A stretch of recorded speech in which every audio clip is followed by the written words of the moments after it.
where a person lawfully does anything for another person or delivers anything to him, not intending to do it graciously, and such other person enjoys the benefits thereof.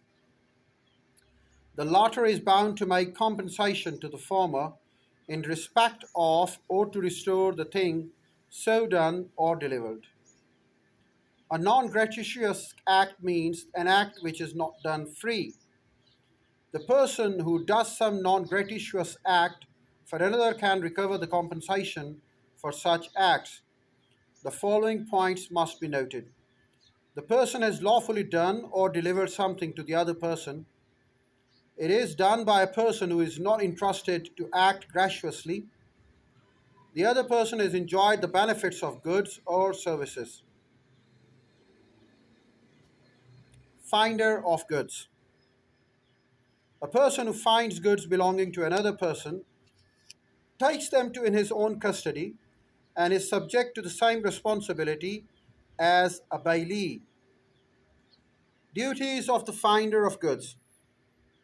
There are duties of the finder of goods such as he must try to find out the true owner of the goods. He must not use the goods for his own purpose. He must return the goods to the true owner. He must take reasonable care of the goods. He must not mix the goods with his own goods.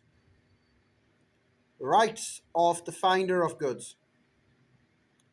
There are rights of the finder of goods. He can retain the goods against everybody except the owner. He can receive from the owner all expenses incurred by him for preserving the goods or finding the true owner. He can refuse to return the goods to the owner until all expenses are paid. He can sue to recover any reward which the owner has offered for the return of goods. He can retain the goods until he gets the reward from the owner.